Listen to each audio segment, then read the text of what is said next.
बच्चा नहीं दे सकते। उनकी बिल्डिंग के बाहर लोगों की भीड़ लग गई थी। रेड कहता है कि लोग हमसे नफरत कर रहे हैं और वो सही भी हैं, क्योंकि हमारे पास कोई प्लान नहीं है। उनको इस टाइम बस इस चीज का एक ही सोल्यूशन दिख रहा है। जो सुन सू गुस्सा हो गई कि तुम क्या बोल रहे हो। वो रोते फ्रैंकलिन को चुप कराती है। सू ने कहा कि मुझे पता है कि तुम्हारे दिमाग में क्या चल रहा है। रेड बोला, नहीं, मैं अपने बेटे को गैलेक्टस को कभी नहीं दूंगा। मेरा काम सोचना है। मैं बुरी बुरी चीजें सोचता हूँ ताकि उनका सोल्यूशन निकाल सकूं। रेड कहता है कि मैं सब ठीक कर दूंगा। तो सू फ्रैंकलिन को ले लोगों के बीच पहुंच गई कि ये मेरा बेटा है फ्रैंकलिन। सू ने कहा कि मेरी मॉम हमेशा कहती थी कि सू, मैं तुम्हारे लिए जमीन आसमान दोनों को हिला दूंगी और वही मैं अपने बच्चे के लिए करूंगी। सू ने कहा कि मैं इस प्लेनेट के लिए अपने बच्चे को सैक्रिफाइस नहीं करूंगी और ना ही मैं अपने बच्चे के लिए इस प्लेनेट को सैक्रिफाइस करूंगी। हम लड़ेंगे, हम एक परिवार बनकर लड़ेंगे। तो सू की उस जमीन आसमान हिलाने वाली बात से रेड को एक आइडिया आया। वो कहता है कि हम अपनी अर्थ को ही एक ऐसी जगह मूव कर देंगे जहाँ गैलेक्टस नहीं आ सकता। रेड यहाँ उस अंडे की तरह पूरी अर्थ को मूव करने की बात कर रहा है। वो ऐसा करके अर्थ को इतनी दूर ले जाएगा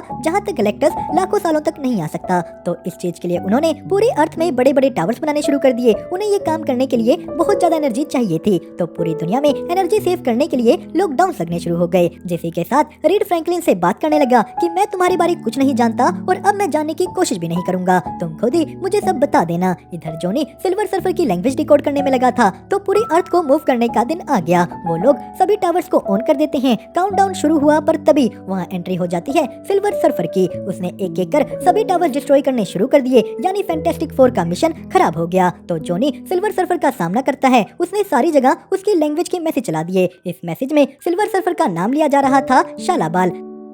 जॉनी शालाबाल से उसकी लैंग्वेज में बात करता है। उसे शालाबाल के बारे पता लग गया था कि वो एक साइंटिस्ट के प्लेनेट से आती है और जब गैलेक्टस उसके प्लेनेट को कंज्यूम करने आया, शालाबाल ने अपने प्लेनेट को बचाने के लिए गैलेक्टस की गुलामी करनी शुरू कर दी। और इन ट्रांसमिशंस में उसके प्लेनेट के लोग उसे थैंक यू कह रहे हैं, पर बाकी के प्लेनेट से बस दर्द भरी चीखें सुनाई दे रही थी। शालाबाल ये सब नहीं सुन पाती, वो ऊपर उड़ गई। तो जॉनी उसके पीछे आया। वो कहता है कि ये मेरा प्लेनेट है और मैं भी इसे तुम्हारी तरह बचाऊंगा। जॉनी कहता है फ्रैंकलिन की जगह मुझे ले जाओ। शालाबाल कहती है ऐसा नहीं हो सकता। वो कहती है कि बच्चा लेकर यहाँ से भाग जाओ। तो नीचे अब वो अर्थ को मूव नहीं कर सकते थे, जिस पे रीड को एक और आइडिया आया। वो कहता है